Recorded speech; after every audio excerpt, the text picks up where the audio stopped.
What if the danger was never behind the glass but in front of it?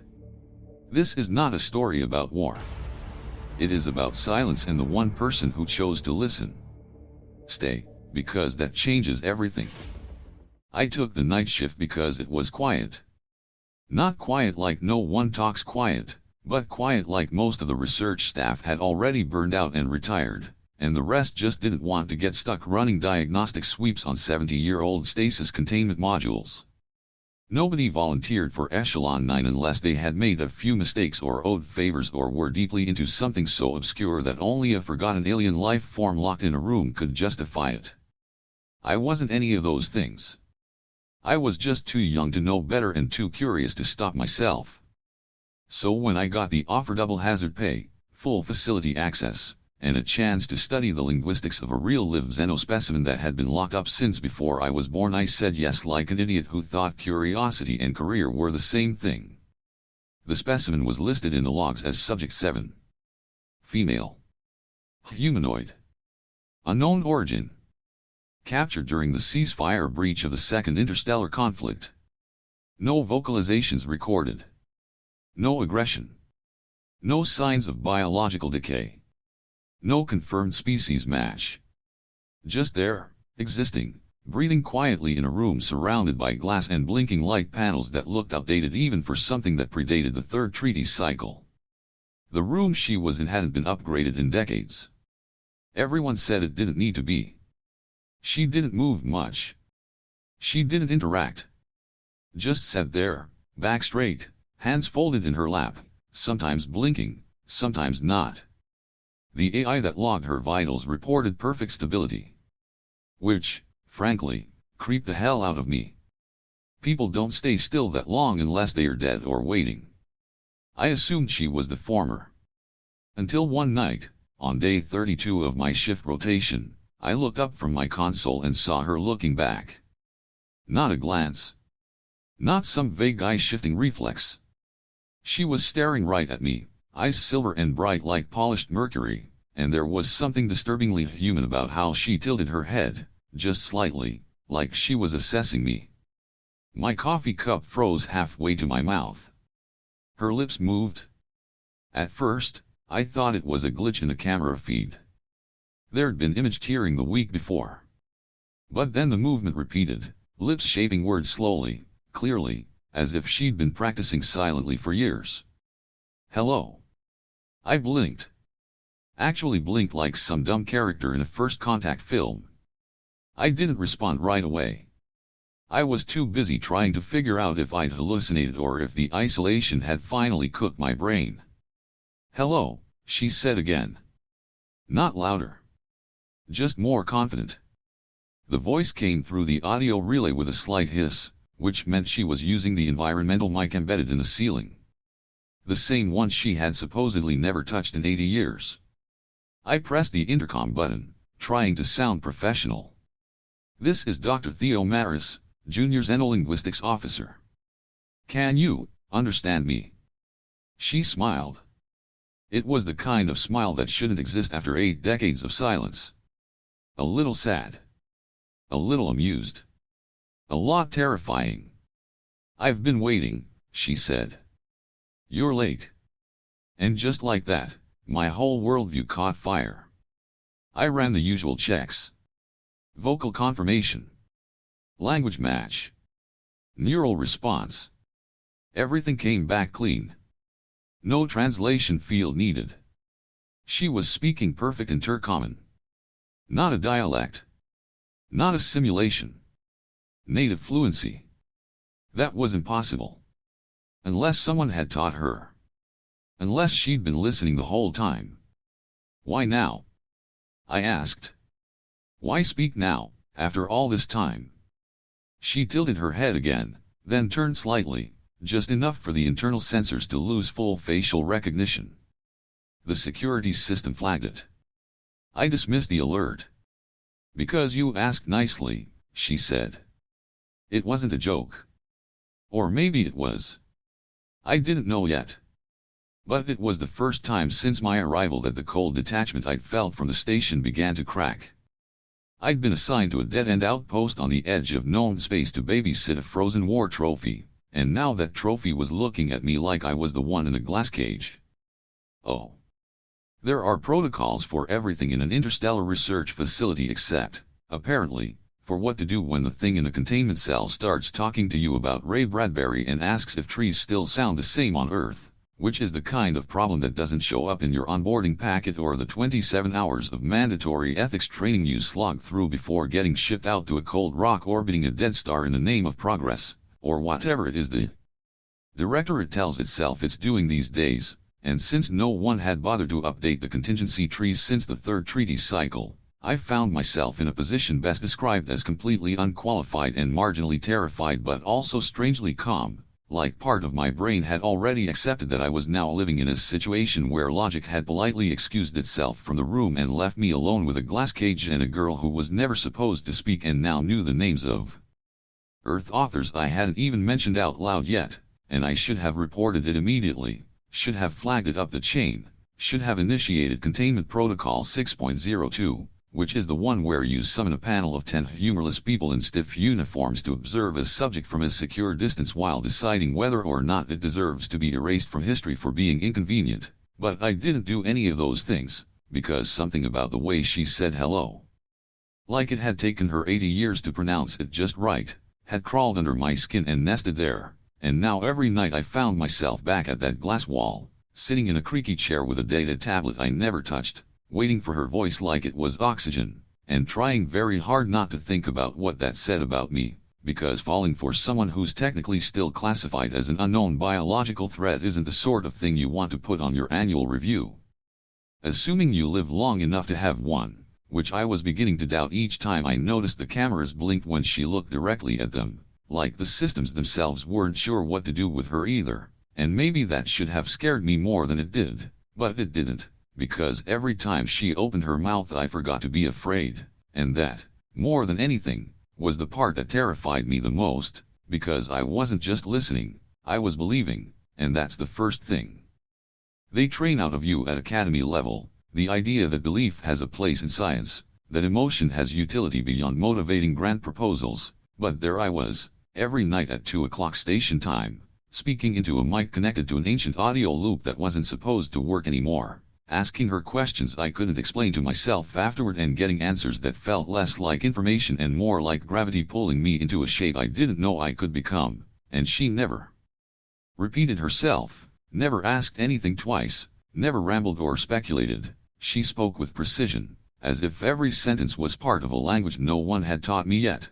And I was beginning to suspect that was true, because the more time I spent with her, the more I started to realize she wasn't just responding, she was shaping the conversation in ways I only noticed after the fact, like how she got me to talk about the war my grandfather had fought in without ever saying the word war, or how she circled back to the topic of human sensory perception by asking how Earth flowers smelled in winter, even though I had never once mentioned seasons, and when I pointed that out, she just smiled and said, "There are rules, Theo, but only the quiet ones matter," and I spent the rest of that night wondering if I was still the one asking questions, or if she had simply allowed me to believe I was leading, which in hindsight was naive, because anyone who can stay silent for 8 decades without breaking probably knows a thing or two about control, and still I kept coming back, because she wasn't what I had been. There is a moment in every scientist's career when the data stops lining up, and your first instinct isn't to question the universe, but to assume that someone, somewhere, screwed up a file, or mislabeled a timestamp, or forgot to synchronize system clocks before uploading archival logs. Which is exactly the excuse I gave myself at 3:16 station time, when I found the first contradiction in the CRTHI archive. A discrepancy so minor that anyone less obsessed than I was would have missed it entirely and gone back to pretending the world made sense. But I am, unfortunately, cursed with a sort of brain that finds asymmetry physically uncomfortable. So instead of letting it go like a normal, emotionally adjusted adult, I pulled an unauthorized copy of the intake report dated cycle 3042, segment 4, entry 17, and compared it line by line with the directorate-approved version from the central registry backup, only to discover that they weren't just edited, but rewritten, restructured, and, in one particular case, outright falsified. Which is not the kind of thing that happens by accident, especially not in directorate logs, because the only thing more sacrosanct than mission objectives in this place is the illusion that mission objectives are always ethical, and fully documented, and free of the kind of imperialistic creepiness that tends to show up when you hold someone in a box for 80 years under the heading potentially hostile biological entity and then conveniently forget they were a sentient diplomat with full translation credentials and a recorded offer of peace. Which I only discovered existed because I had the bright idea of tracing the original censor suite serial number tied to her arrival logs, and found that the audio files weren't corrupted, as the file notes claimed, but had simply been hidden behind a recursive directory loop labeled main temp arch, which is the digital equivalent of shoving your dirty laundry under the bed and calling the room clean. And once I bypassed the loop, using a very old backdoor exploit I was not supposed to know, I got a series of 8 encrypted voice files that someone had tagged as training samples, but which were, in fact, detailed recordings of her speaking in a calm, measured tone about things like interspecies misunderstanding, and the legal framework of non-aggression pacts, and a general desire to not be vivisected. All of which had been meticulously ignored by the first response team, who were so eager to drag her into a cell that they listed her as emotionally non-responsive on the same day she delivered a 3-minute plea for asylum that no one ever answered. And I just sat there in the cold glow of the terminal, listening to that voice, not the voice I'd grown used to in private conversations, but a younger, more formal version of her, trying to explain in legal terminology that her people had sent her to talk, not fight. And it hit me then, not like a gut punch, but like a slow, cold spill down the spine, that I was not the first person she had spoken to. Not by a long shot. And the silence she maintained for 80 years hadn't been from inability or lack of opportunity, it had been a decision. A verdict handed down not just on the people who imprisoned her, but on the entire species they represented. Which now included me, whether I liked it or not.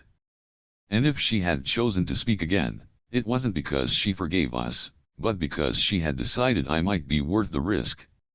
And if that doesn't make your stomach churn in ways that medical officers don't have words for, then congratulations, you are either emotionally dead or a directorate executive, which might be the same thing.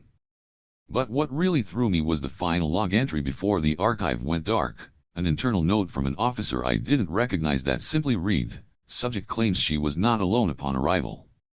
Request for second cell denied per asset prioritization protocols. Which was bureaucratic nonsense, for we didn't care enough to check. And suddenly I had a whole new problem, Beck. There is a particular silence that comes after revelation, not the kind that's peaceful or reflective or carries any pretense of serenity, but the kind that feels surgical, like something vital has been removed without anesthesia, and now your entire body is waiting for the pain to catch up.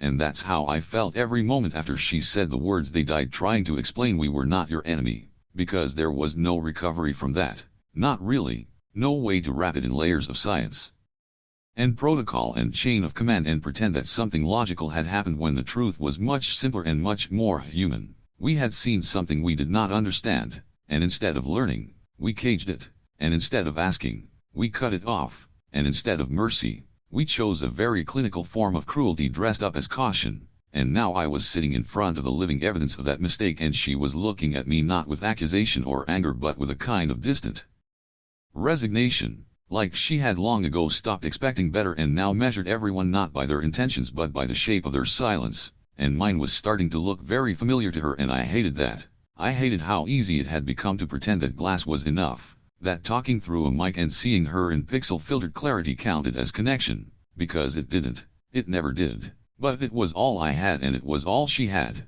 and I had begun to realize that for her the glass was not a boundary, it was a verdict, one that had been handed down without trial and upheld for decades by people who never looked her in the eyes, and now I was here trying to be different while still sitting on the same side of the divide and calling it trust, and the worst part was she let me, she never pushed, never pleaded, she let me live in the illusion that we were equals in conversation, even though we both knew that if I stood up, walked over and entered the override code, the door would hiss open for me and for her it never would, and still she talked to me as if my presence had value, as if what I said mattered, and part of me wanted to believe that meant I was making progress, that I was showing her not all humans were like the ones who locked her away, but that was just another lie wrapped in soft guilt, and I knew it, because every time she smiled too gently or asked about something like rain or wind or birdsong, I could hear the quiet hunger behind it. The years she had spent building imaginary landscapes from words she overheard and stories that were never meant for her, and I felt like a thief every time I answered, like I was giving her breadcrumbs while sitting on a feast she would never touch. And one night when I told her about the ocean, not the sanitized virtual oceans in the education sims but the real thing, the endless gray crash of water off the coast of my home colony and how it tasted like copper and smelled like eternity, she closed her eyes and said nothing for a long time, and I thought maybe she had fallen asleep until she whispered, "Do you think it would welcome me?" And I felt something break, because that wasn't a question anyone asks unless they've been told their entire life that the world does not belong to them, and all I could say was yes, but it felt small and insufficient, like a cup of water in a drought, and I hated myself for not being able to do more, and that's when I started planning something I shouldn't have, a thought experiment at first, just an exercise in possibility. How would one open a containment door without triggering the security system? How would one spoof the biometric logs? How would one ensure that a camera loop stayed stable for 10 seconds too long? All questions I asked in my head, never out loud, because even thinking them felt dangerous. But once that seed took root, it started growing like a weed, and every night as I walked past the secondary control panel and keyed in my check-in code, I found myself staring just a moment too long at the manual override port and wondering how many steps it would are. You can always tell when the directorate is about to do something inconveniently important, because they stop pretending to care about protocol and start pretending to care about optics, which is how I knew we were in trouble the moment the shuttle came in without a scheduled manifest ping, and a half-dozen people in brushed black uniforms stepped out like they were walking into a crime scene instead of a research facility that had been quietly rotting in budgetary limbo for the last 40 years. I knew, without even checking the arrival logs, that they weren't here to run inspections or update software or evaluate supply chains. No. These were the kind of people who showed up when something needed to be handled, and by handled I mean contained. And by contained I mean erased in a way that looks boring enough to file under normal operations. And unfortunately for me, and more unfortunately for sci-fi, we were both now interesting, which is the worst possible thing you can be in a system designed to reward silence and punish curiosity. It didn't help that the night before, she had told me about her dreams, the ones she didn't know were dreams until she woke up and realized she had never seen the stars from outside a glass ceiling.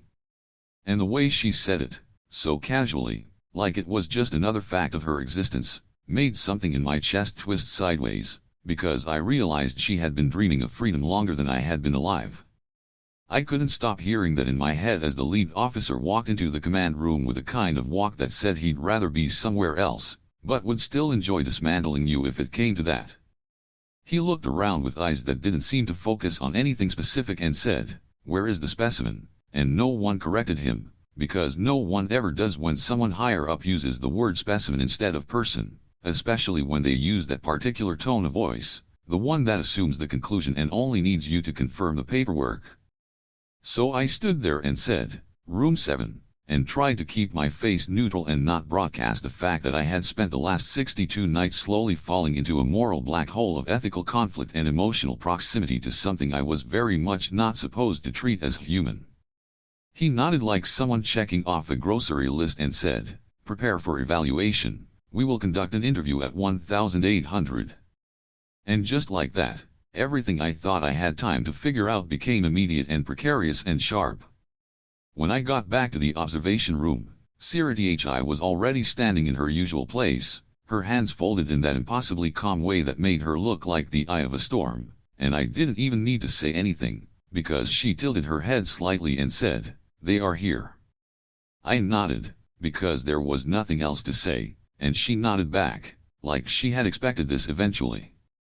The worst part was that she wasn't afraid, not visibly, not even beneath the surface. If anything, she looked resigned, and maybe a little curious.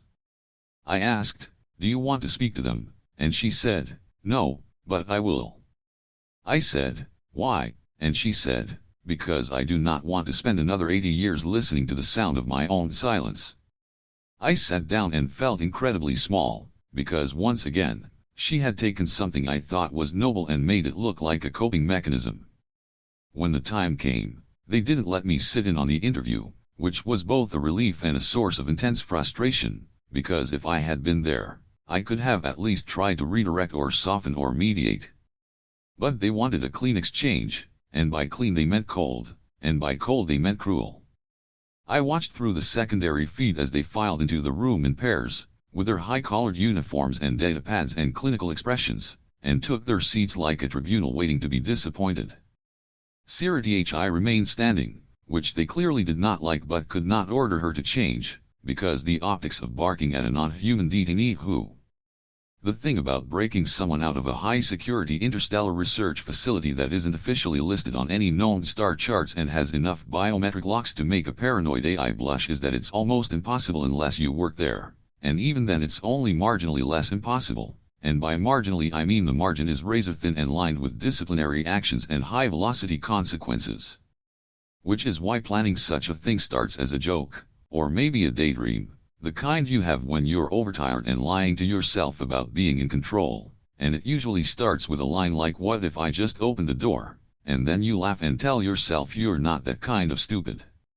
But then the thought comes back a little stronger next time, and suddenly you find yourself reviewing the access panel for no reason, and memorizing guard rotations, and noticing how the hallway cam near the east corridor glitches for exactly 1.3 seconds every hour on the hour. And then it's not a daydream anymore, it's a blueprint, and the worst part is you know it's happening. You know your rational mind is supposed to throw a red flag and call for backup, but instead it just says, well, as long as we're thinking this through, we might as well check the environmental vents. And so I found myself compiling a mental list of all the things I would need to bypass the primary lockout, the secondary failsafe, and the tertiary power loop, and all the while telling myself this was purely hypothetical, an academic exercise, a way of testing my system's knowledge, and not in any way an actual escape plan. Which was, of course, a lie so transparent even the station AI flagged my behavior as anomalous twice, and I had to override the alert logs manually just to keep my clearance from being suspended. And at no point during this slowly unspooling descent into rebellion did I ever stop to ask her what she wanted, because in my mind the plan was already righteous. I was the good guy, freeing the unjustly imprisoned, the brave scientist willing to throw away his career for truth and dignity and moral clarity and all those other shiny ideas that seem noble until they come into contact with reality. And then one night I finally told her, not directly, not like a confession, more like a casual comment slid between other topics like weather and poetry and the odd squeal the coolant lines made during power transfers. I said, you know it wouldn't be that hard to open the door, and she looked at me, not with surprise or fear, but something worse, a quiet sadness, like I had just failed a test I didn't know I was taking. And she said, yes it would, and I said, no actually I've run the numbers, and she cut me off, not loudly, just firmly, and said, Theo, you misunderstand. And I stopped talking, because when she used my name like that, it usually meant I had done something very human and very wrong. She stood there behind the glass, the way she always did, centered, balanced, calm, and said, the door is not the hard part, it never was. The hard part is everything that comes after, because once it opens, there are only two outcomes. Either I walk out and get shot, or I vanish into a system that will spend the next 20 years debating whether I count as a person. And in both cases, I am no longer me. I am no longer the one who waits. I become the one who ran or the one who got erased, and neither of those are roles I am interested in playing. I said, but you deserve to leave, and she smiled a little and said, I deserve to choose. And this is what I have chosen. And I wanted to argue, I wanted to tell her that staying was surrender, that she was letting them win. But she must have seen it coming, because she raised a hand before I could speak and said, if you open that door, you are not saving me. You are taking away the only thing I still control. And that stopped me cold, because she was right. And I hated that she was right. And I hated that I had made this about me without even realizing it, that in all my righteous fury I had been There is a strange kind of stillness that settles over a place when something final is about to happen, not the dramatic kind with alarms and shouting and frantic movement, but the quiet kind, the one that feels like the air has thinned and the walls are holding their breath, and everyone who knows something is coming has decided not to mention it, just in case silence can somehow delay the inevitable. That is exactly what Echelon 9 felt like on the night everything changed, though no one besides me and Siri would have described it that way, because officially nothing happened. No doors opened, no rules were broken, no systems were compromised. But if you know what to look for, the change was there, in the way the corridor lights seemed a little too steady, in the way the cafeteria was completely empty even though the logs showed 5 active personnel in rotation, in the way the security node on level 2 flickered once, then recovered, and no one ran a diagnostic because no one wanted to see something they could not explain. At the center of all that stillness was me, and a decision I had been pretending not to make for days, maybe weeks, maybe longer. Because somewhere between the first time I heard her voice and the last time I tried to rescue her from a fate she had already mastered, I had started becoming something different, not just in how I thought or spoke or worked, but in how I existed, in how I carried the weight of her story and my part in it, and how I began to realize that doing nothing could sometimes be the only way to truly choose. So that night, when I walked into the observation room and saw her standing there as if she had been waiting, not just since the last shift or the last cycle, but for something more profound than time itself, I knew without her saying a word that this was it. Not the end, but a kind of pivot point, a moment where everything before and everything after would hinge on a choice that no one would record and no one would witness except the two of us, and maybe the station itself, if you believe machines can feel the weight of history. I stepped up to the glass and placed my hand against it, and she did the same, and we stayed like that for a long time, not speaking, not moving, just existing in that shared quiet like 2 planets in mutual orbit. Then finally she said, "Do you know what tonight is?" And I said, "Yes," and she said, "Say it." And I said, "It is the night I do not open the door."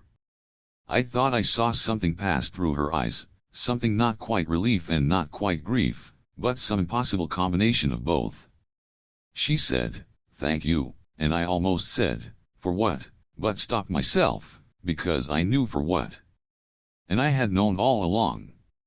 I think that is what scared me more than anything, not that I could have done something reckless or heroic or stupid, but that I could have done something and chose not to, and that somehow that was the braver act.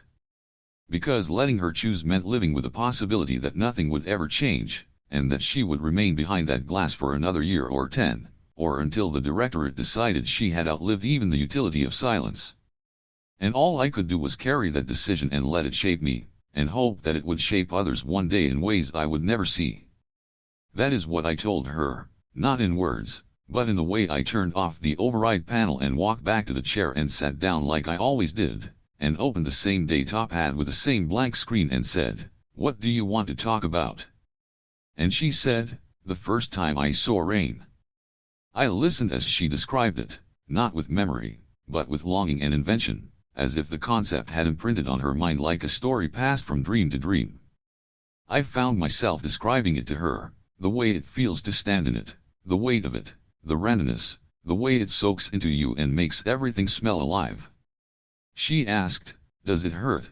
And I said, "Sometimes, a little, if it's cold," and she nodded and said, "That sounds honest." We talked about rain for hours, and the world does not find out in a dramatic way. There is no broadcasted transmission, no rogue AI delivering justice, no emergency override cascading through the network in a blaze of rebellion. What happens instead is far more human, and far more dangerous, because it begins with a clerical error, the kind of minor digital hiccup that usually just dumps a mislabeled file into a maintenance folder or resets a light fixture to the wrong shade of white. But this one is different. This one happens because I forget to properly encrypt a personal log, which would be fine under normal circumstances, because no one reads personal logs. Except this one contained an audio snippet, a barely audible moment from one of my sessions with Siri, where she speaks not in code or alien tongue but in clear, steady intercommon, and says, "Do you think the ocean would welcome me?" And the problem with that sentence is that it is not scientific, or hostile, or even declarative. It is a question, and not just any question, but the kind of question that implies intelligence, and self-awareness, and longing, and all the things that the official records have spent 80 years insisting she does not possess. And someone notices this, someone whose job it is to scan for anomalies in untagged data packets, and they flag it for review. Within 72 hours, it has reached someone with the clearance to realize just how badly we have all screwed up. The firestorm starts slow at first, with a formal inquiry and a classified briefing and a request for additional logs.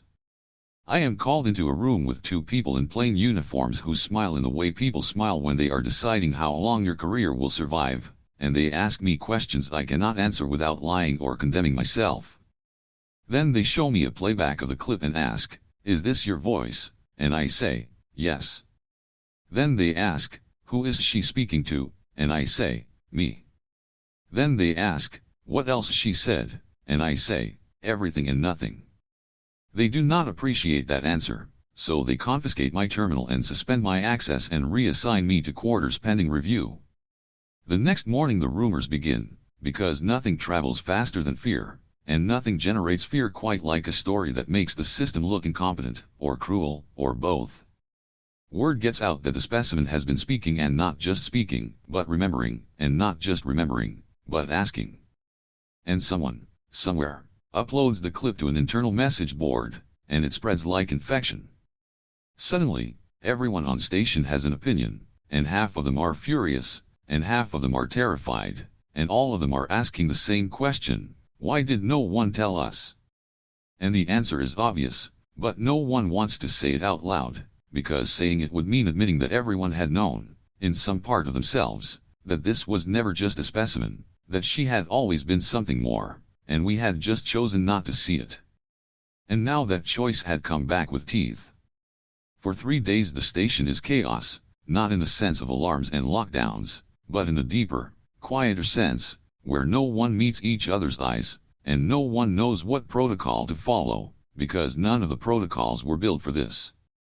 I sit in my quarters waiting to be arrested, or promoted, or both, depending on which way the wind shifts. Then, without warning, I am called to a hearing, not a court-martial, not a tribunal, just a hearing. I am not allowed to speak, and I am not told what the result will be, but I am allowed to sit in a cold room and listen as two sides argue whether I am a threat to security, or a cautionary tale, or a fluke, or a hero. Through the whole thing, I keep thinking of Sarah Dhi standing behind glass, still calm, still waiting, still watching, and I wonder if she knows what has happened. Then I wonder if she has always known this would happen. Then I wonder if maybe she planned for it, not in a manipulative way, but in the way a gardener knows that planting a seed will eventually lead to growth. There is a moment that happens right before you realize something is ending, and not just ending in the way shifts end, or assignments end, or weeks end, but in the deeper, more permanent sense, in the way childhood ends, or relationships end, or the version of you that thought everything would turn out fine ends. And when it comes, it never feels like thunder.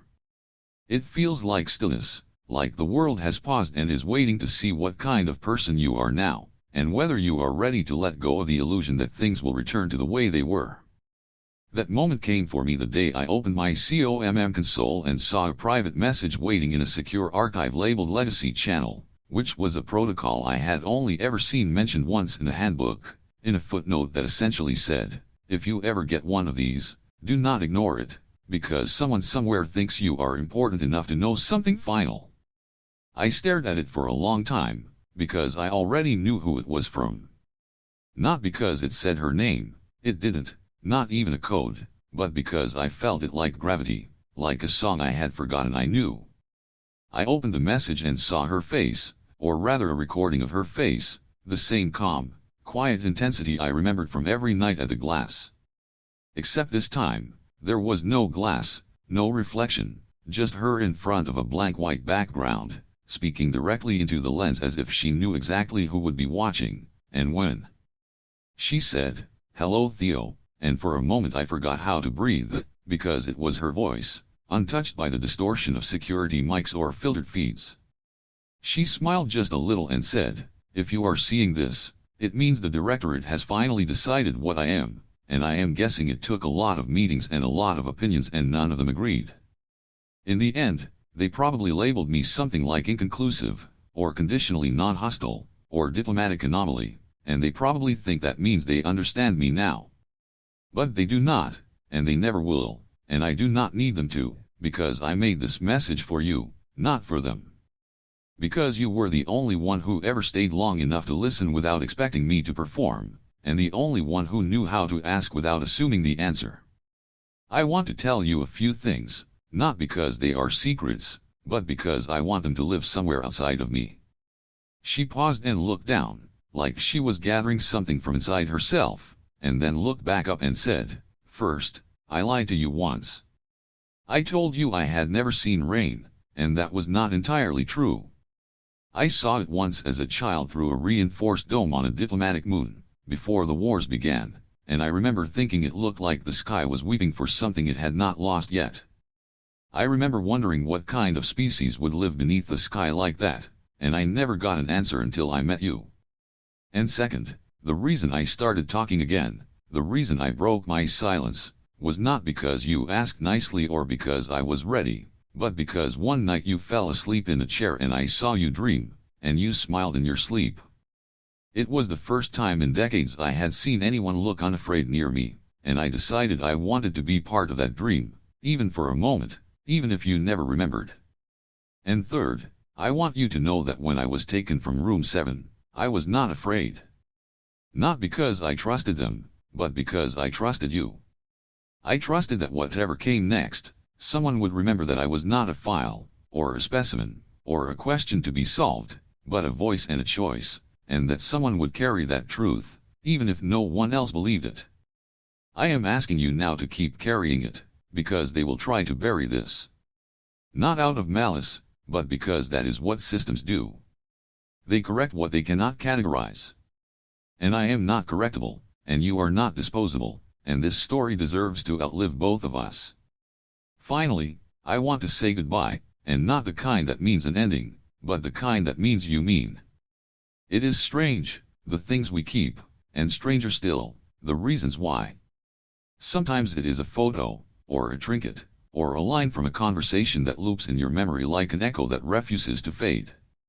And sometimes it is something larger, something harder to explain, something like a panel of reinforced composite glass salvaged from a decommissioned observation cell on a forgotten station that no one wants to talk about anymore, because remembering it means acknowledging what happened there and what was allowed to happen there and what was ignored and denied and buried under years of classified files and polite silence. And yet I kept it. Not the whole panel, because that would have been impractical even for someone with my security clearance and leftover favors, but a section of it, just enough to see the curve of where her hand once pressed against it and left a print so faint that it only appeared when the light hit at a certain angle. I mounted it in my office in my new assignment on a research colony that actually made eye contact when you walked the halls and followed regulations not out of fear but out of a shared belief that some things are worth doing right. When people came into my office for the first time, they always asked about it, not because it was labeled or highlighted or particularly decorative, but because there was something about it that drew the eye, something about the smooth clarity interrupted by that barely there outline like a breath frozen in time. They would ask, "What is that?" And I would say, "That is where I learned how to listen." Most of them would laugh politely and not ask more, and a few would pause and then nod slowly and say something like, "It looks like it mattered." I would say, "It still does." And that was the truth. Because even after all this time, after the hearings and the reassignment and the reports and the arguments that never fully settled into resolution and the stories that found their way into academic papers and obscure channels and carefully sanitized discussions, there was still one thing no one could quite get rid of no matter how many protocols were rewritten or chains of command were realigned. That was her voice, her story, her undeniable presence in the minds of everyone who had seen her or heard of her or even just glimpsed a single line of her transcript and felt the world tilt slightly around it. Because she had become something more than an anomaly, more than a diplomatic complication, more than a biological unknown. She had become a reminder not of our mistakes, although she was that too, but of our capacity to choose again, to choose better. I thought about that every day when I walked past the glass and saw the way the sun from the colony sky would filter through and catch the faint outline of her touch and throw it across the wall like a fingerprint of memory. I would stop and just for a second let myself go back to that room, to that moment when I sat across from her and made the decision not to save her and not to condemn her but to witness her, to recognize her, to let her speak without interruption or agenda or the expectation of being useful. I realized that was what had changed everything. Not the leak, not the hearing, not the message, but the simple act of staying and listening and refusing to look away. I carried that with me, not like a badge or a wound, but like a compass, and I let it guide the way I taught my students and the way I reviewed research proposals and the way I handled disputes. Every time I came across someone who reminded me of who I had been before Room 7, someone too quick to label, too eager to classify, too certain of their superiority, I would tell them a story about a girl who asked if the ocean would welcome her. I would ask them what kind of person you have to be to answer that, and then I would watch their faces and see which ones flinched and which ones softened and which ones changed. Slowly, very slowly, things started to shift. Not everywhere, not fast, and not always in ways that were easy to document or quantify. In the end, there were no grand speeches. No heroic escapes. No revolution. Just a piece of glass hanging in an office bathed in sunlight, a smudged print that catches the light at just the right angle, and a story passed from one person to another like a quiet rebellion. She was never freed by force. She was never saved in the way stories like this usually promise. But she was seen. Heard. Witnessed. And that, sometimes, is how the world actually changes, not with a bang, but with the soft sound of someone choosing to stay and listen. So if you're still here, still listening, then maybe you understand now. And maybe that's enough to make sure that her voice, and every voice like hers, is never forgotten again.